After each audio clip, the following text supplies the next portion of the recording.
Saúde sem tabu. Apoio. Tena, marca líder mundial em produtos para incontinência urinária. Olá, eu sou Mariana Varela, editora-chefe do portal Drauzio Varela, e está começando agora mais um episódio do podcast Saúde Sem Tabu, que conta com o apoio de Tena, marca líder mundial em produtos para incontinência urinária. Este é o 33º episódio do nosso programa, e aqui é um espaço para discutir temas de saúde que são cercados de preconceitos e que por isso costumam ser pouco ou mal abordados pela mídia e pelos próprios médicos. Seja bem-vindo. A vagina produz uma secreção natural que serve para limpeza e lubrificação. No entanto, nem toda secreção vaginal é normal. Algumas infecções podem provocar a secreção de forma mais abundante, conhecida popularmente como corrimento. Às vezes, essa secreção tem cheiro forte e coloração amarelada ou esverdeada, o que facilita a sua identificação. Mas, algumas vezes, não é fácil saber se a secreção é normal ou não. Saber identificar a secreção vaginal e perceber quando ela está alterada é muito importante, pois esse pode ser o único sintoma de uma infecção. Para nos ajudar a entender como é a secreção natural e quando ela pode indicar algum problema de saúde que necessite de tratamento, convidamos a ginecologista a doutora Ana Beatriz Matos. Seja bem-vinda, doutora Ana Beatriz. Boa tarde, pessoal. Eu quero agradecer primeiramente o convite do portal, mais uma vez estou por aqui com a Mariana para conversar esses temas super relevantes, né, para a saúde da mulher, trazer conhecimento e essas informações. Doutora Ana, eu gostaria de começar caracterizando a secreção vaginal natural, né? Quais são as principais características dessa secreção e quais suas funções? Essa secreção vaginal natural, também chamada o corrimento fisiológico, ele aparece principalmente nas mulheres em idade fértil, devido à influência dos nossos hormônios, e habitualmente ele é transparente, inodoro, ou seja, não tem cheiro. Ele pode ter um pouquinho de odor ali no período fértil, mas nada fétido, tá? E da coloração ele pode ser mais mucoso, mais clarinho, até uma coloração branca amarelada. Esse corrimento, essa secreção, ela se forma ali da combinação de células que descamam da vagina, do colo uterino e de bactérias chamadas microbioma, né? Na verdade, de todas essas bactérias, fungos que vivem na vagina e tem como função ali umedecer, lubrificar, manter a vagina limpa, deixar o pH adequado para evitar infecções. E todas as mulheres produzem o mesmo tipo e quantidade de secreção? Ou essa secreção pode variar de pessoa para pessoa, de acordo com fatores como idade e até com a própria fase do ciclo menstrual, por exemplo? Bom, cada mulher é única, com a sua microbiota única, com as suas características próprias, né? A gente vai encontrar aí algumas semelhanças.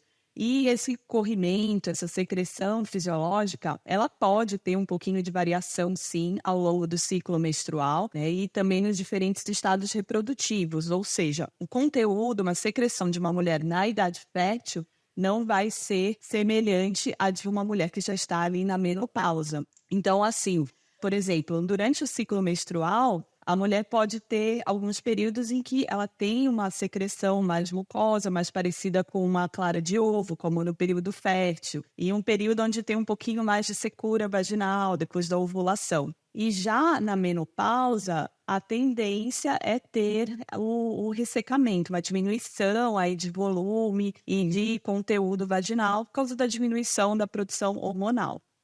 E quais são os sinais de que a secreção vaginal está com alguma alteração, né? Que pode indicar, por exemplo, uma infecção por fungo ou bactéria? Bom, sinais de que tem alguma alteração, eles vão aparecer ali na quantidade, volume, na cor, no odor e também sintomas associados, né? Dor, coceira. Então, a mulher pode sentir essas características, né? Por exemplo, a mulher que se conhece, ela vai no dia a dia perceber como é que é a secreção habitual dela. Se ela percebe que está com um cheiro diferente, que está com um aspecto não habitual para ela, ela deve sim procurar um ginecologista. Agora, a candidíase vulvovaginal é uma infecção bastante comum, certo? A gente recebe sempre perguntas sobre isso no site, é um assunto bastante procurado, porque muita mulher tem candidíase, né? Quais são as características dessa infecção causada pelo fungo Candida albicans? Bom, é difícil encontrar alguma mulher que nunca teve uma candidíase, Pois é.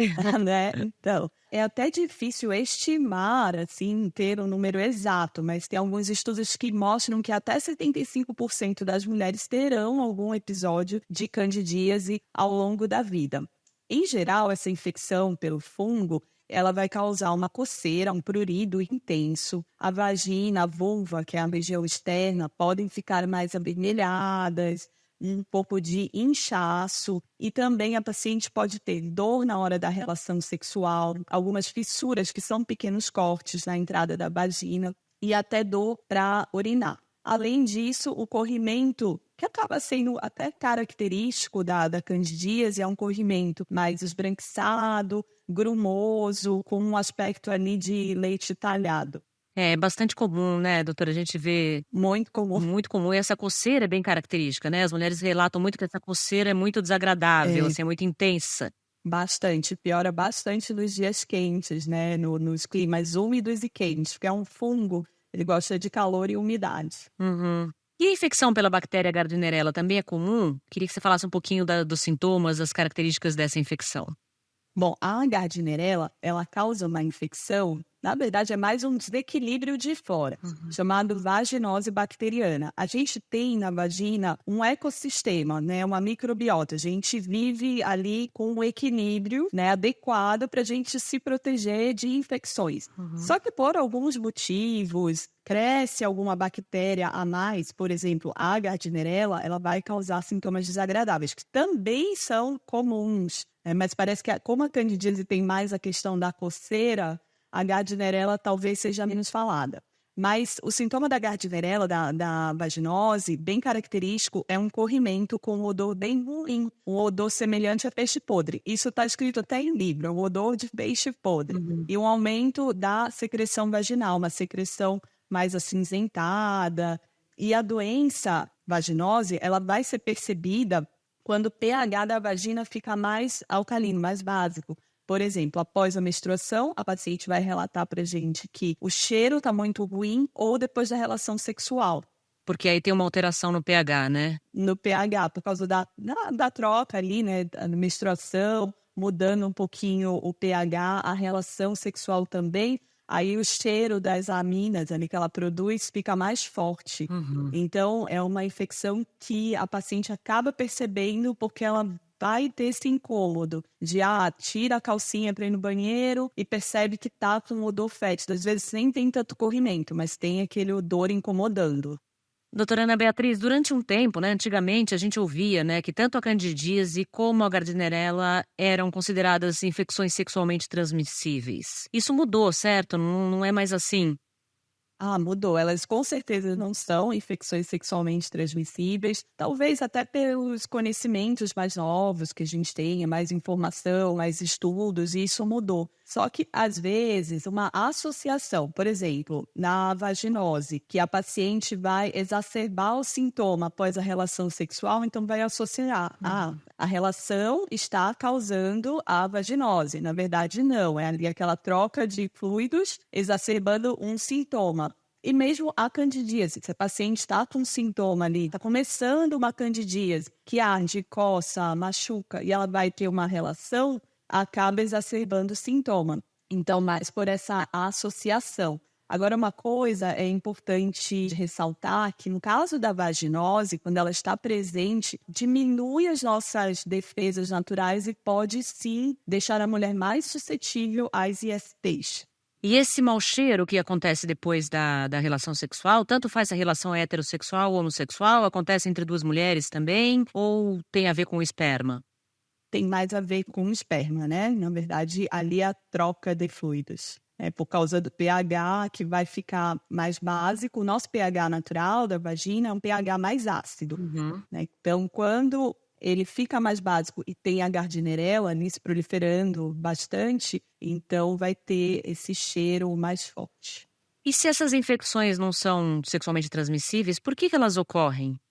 Bom, elas ocorrem muito por causa de algum desequilíbrio ali naquele microambiente. Por isso que a gente fala bastante dos cuidados com o estilo de vida. Então, tudo que possa causar uma queda da imunidade vai causar uma queda da imunidade, está lá local, um desbalanço entre as nossas bactérias que deixam o pH mais ácido, que nos protegem, com fungos, com bactérias como a Gardnerella. Então, assim, algumas condições, em geral, que podem propiciar as infecções, as vulvovaginites, são o uso de antibióticos, os imunossupressores, uso de corticoide prolongado, mesmo a gravidez, diabetes, alergias. Então, são algumas coisas que a gente tem que observar, sim, na hora de avaliar essa paciente. O uso de pílula também interfere, não? Então, o anticoncepcional, em alguns casos, em algumas pacientes, a gente vê essa associação. Tem alguns estudos que mostram que as pílulas combinadas, que a gente tem etinil estradiol junto da pílula, ela pode sim ser um gatilho ali para candidíase. Certo. A gente disse agora que a Gardnerella e a candidíase não são infecções sexualmente transmissíveis, mas existem ISTs, por exemplo, como sífilis e gonorreia, que são provocadas por bactérias, ou a tricomoníase, né, que é causada por um protozoário, que também podem provocar corrimento, certo? Certo. A sífilis, em específico, o corrimento não é algo tão característico do quadro clínico, tá? Então, no caso da mulher ter um corrimento, a gente não vai suspeitar primeiro de sífilis, tá? Mas na gonorreia pode ter um corrimento purulento, ali amarelado, esverdeado, até mesmo com sangue, tá? E já na tricomoníase, ela é bem semelhante à vaginose. É difícil num exame clínico, ali no exame ginecológico, a gente diferenciar. Isso é vaginose, isso é tricomoníase. É mais fácil diferenciar vaginose e candidíase no exame, mas tricomoníase é bem semelhante à vaginose. Ela vai ter um corrimento amarelado, amarelo esverdeado, mais espumoso, com mau cheiro. Pode ter um sangramento após a relação sexual, dor também, dor ao urinar. E também ainda pode ser assintomática, né, essa tricomoníase, e também facilitadora para que a paciente tenha outras ISTs, clamídia, gonorreia. E na gravidez tem que ser tratada, porque pode até evoluir para um rompimento prematuro de bolsa. E existem outras infecções mais comuns que a gente não tenha mencionado, que causam corrimento também ou não? Não, em geral, as mais comumente associadas a corrimento são as candidíase, a vaginose e a tricomoníase. Existem outros quadros que a gente vai ter ali corrimentos, mas não tão comuns. Doutora, a secreção vaginal com odor e cor, isso aí é sempre sinal de infecção? Não, nem sempre. Como a nossa secreção vai modificando ali ao longo do mês, devido às flutuações hormonais e até mesmo estimulada pelo como a gente vive, o que a gente está comendo, os nossos hábitos, a roupa que a gente usa, o produto de higiene, se teve ou se não teve relação sexual, nem sempre uma alteração da cor ou do odor vai ser infecção. O que eu oriento para os pacientes é que observem. Se aquilo está persistindo e está diferente do habitual, tem que investigar. Agora, se foi um dia ou outro, calma, que nem tudo é infecção. Isso é importante de falar, né? Nem tudo é infecção. Tem algum outro problema de saúde, além das infecções, né, que pode causar alteração na produção de secreção vaginal?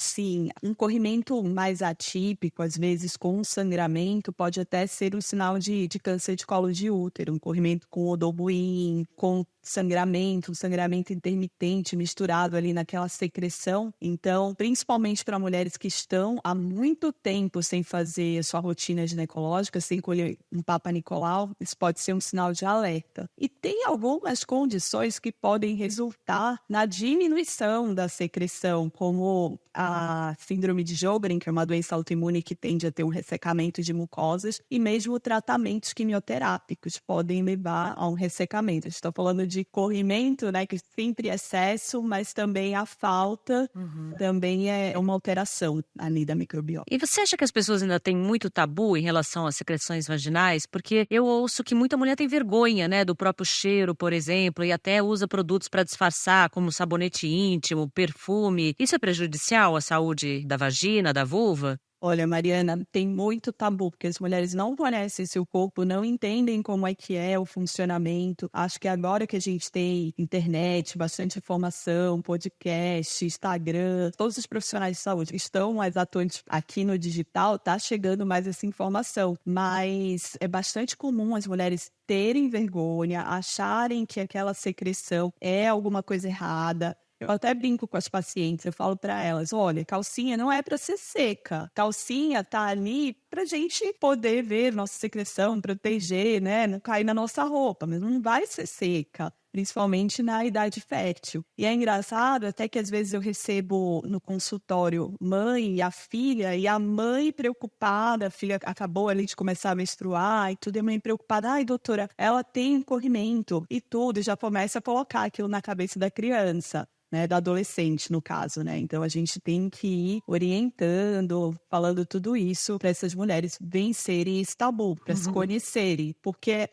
nada melhor do que a própria mulher reconhecer o que está ou não de errado ali com aquela secreção. Claro. Com relação ao uso de sabonete íntimo, o que eu oriento? Não tem um sabonete com a composição ideal para cada mulher. Eu oriento que tenha jeito de fazer a higiene, né, com cuidado da região externa, nunca fazer ducha vaginal, que ela pode usar o sabonete que ela se adaptar.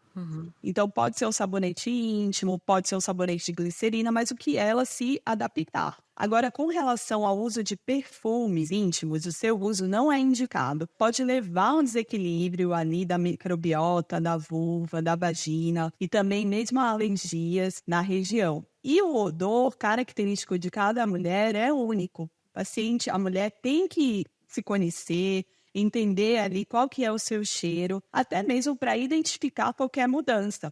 E a gente tem que acabar com esse tabu de que vulva e vagina vão ter cheiros diferentes de vulva e vagina. Cada mulher é única, cada uma vai ter o seu cheiro específico. Ótimo. E você falou para não fazer ducha vaginal. É importante reforçar isso, né, doutora? É importante. Hoje em dia é menos comum a gente ver mulheres fazendo ducha vaginal. Até nas farmácias a gente não vê mais tanto aquelas duchinhas que tinham antes e tudo. Mas eu até brinco, eu falo, o óbvio precisa ser dito. Tem que falar na consulta, porque às vezes você não sabe se ela está fazendo e a paciente tem vergonha de dizer e tudo. Então, ducha vaginal não é indicado. Você vai jogar um líquido dentro da vagina e vai acabar ali modificando o pH, a microbiota. Agora, muitas mulheres, quando identificam corrimento, principalmente se ela já teve alguma infecção e aí começa a ter sintoma de novo semelhante, ela fala, acho que eu tô com candidíase outra vez, ou qualquer coisa assim, e já compram pomadas e cremes vaginais por conta própria. Isso é arriscado?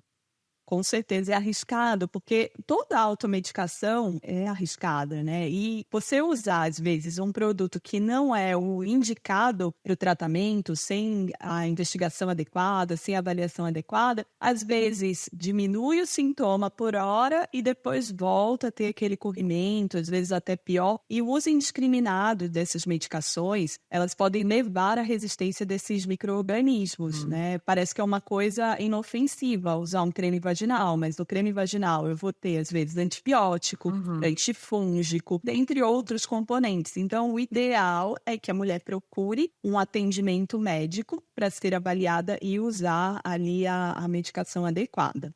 Até porque se ela tiver, por algum motivo, tendo vários episódios, né, tem que identificar o que está acontecendo, né? Sim, tem que fazer uma investigação e tudo. E às vezes não é também só tratar ali localmente. A gente não é só parte do corpo, só vagina, só vulva, não. A gente tem que ver um todo, né? Entender por que aquela mulher está tendo um corrimento de repetição, o que está acontecendo ali na vida dela. Às vezes ela está com diabetes e não sabe. Então, que propicia as infecções, os corrimentos. Então, tem que ser investigado, sim. Bom, já que a gente falou em automedicação, doutora, tem muitas receitas caseiras também, né? Que indicam a introdução de produtos naturais e até de alimentos na vagina. Isso não é perigoso também? Então, a gente não tem nenhuma evidência robusta para indicar esses tratamentos. E entra naquela questão, assim, do autotratamento também, que não é recomendável, né? E imagina, você introduzir um alimento dentro da vagina, alguma coisa que você viu alguma receita caseira na internet, pode até piorar os sintomas, levar a mais desequilíbrio e proporcionar novos episódios. E tem mais uma questão que eu queria mencionar, que assim, às vezes a mulher tem aquele tabu de que aquele conteúdo, aquela secreção é infecção. E muitas vezes não é. É o conteúdo vaginal normal e ela tá usando pomada, receita caseira, creme, ducha e piorando a situação. Na verdade, ela tá tratando algo que não teria que tratar. Bastaria uma consulta no ginecologista, uma avaliação e orientação para ela começar a se conhecer melhor. E quais são os principais sinais a que as mulheres devem ficar atentas em relação à secreção vaginal? Bom, consistência ali da secreção está diferente. Se aquela secreção mais fluida passa a ser mais pastosa, mais texturizada, assim, com brominhos. A cor também. A cor habitual da secreção, ela é transparente até um branquinho, um amarelo mais fluido. Mas isso é variável, né, de mulher para mulher. Mas se a paciente percebe um corrimento cinza, esverdeado, amarronzado, isso já é diferente do habitual, né? E uma mudança significativa ali do volume, inesperada. Antes estava pouquinho, de repente, muito volume de secreção, né? E o odor também, né? Um cheiro diferente do habitual, é um cheiro mais forte, um cheiro ruim, também tem que ficar alerta e procurar o ginecologista. Agora, como manter a saúde, né, da vagina e da vulva, né? Acho que a saúde ginecológica, de um modo geral, né? Então, aquela coisa que a gente repete sempre, parece até disco quebrado, né? Mas mantendo um estilo de vida saudável, a vagina vai ficar saudável também. Então, cuidados com a alimentação, com o manejo de estresse, dormir bem, evitar tabagismo, usar preservativo nas relações também é recomendável, né? Para evitar os corrimentos. E especificamente, falando de vulva e vagina, nunca lavar internamente, ou seja, fazer ducha vaginal, que eu já mencionei. Por fora, como é que faz a higiene vulvar? É um pouquinho de sabonete, um sabonete líquido, uma gotinha com água, faz um pouquinho de sabão na mão e lava delicadamente por fora. Não pode lavar demais porque você tira a proteção, né? Com relação à escolha ali do produto, do sabonete que vai usar, é aquilo que eu já falei. Usar um que você se adapte, tá? Não vai ter uma receita de bolo específico para todas as mulheres, né? Também, assim, ser vigilante ali com alterações e tudo, se conhecer, entender como é que funciona o corpo, tudo isso, ficar mais atenta para essa região vai ajudar a construir uma saúde vaginal, vulvar melhor, mais sólida. O podcast Saúde Sem Tabu tem o apoio de Tena, marca líder mundial em produtos para incontinência urinária. Doutora Ana Beatriz, muito obrigada por sua participação. Eu quero agradecer o convite, muito legal bater esse papo aqui, esclarecer um pouco mais sobre esses tabus, né? Espero ter contribuído para isso. É muito importante conhecer nosso corpo e saber identificar quando há algum sinal que possa indicar uma doença ou problema de saúde. Para isso, é preciso informação e entender que não devemos ter vergonha de falar a respeito da saúde ginecológica e procurar ajuda médica se necessário. Tabu não combina com saúde. Se você que está nos ouvindo ainda não nos segue nas nossas redes, se inscreva no nosso canal do YouTube, Drauzio Varela, nos siga no Instagram, site Drauzio Varela, e no seu agregador de podcast favorito, Spotify, Deezer, Google Podcasts, Apple Podcasts. Assim você recebe notificações sempre que a gente tiver conteúdo novo e também pode mandar suas sugestões. Obrigada, cuidem-se e até a próxima. Você ouviu Saúde Sem Tabu. Apoio Tena, marca líder mundial em produtos para incontinência urinária.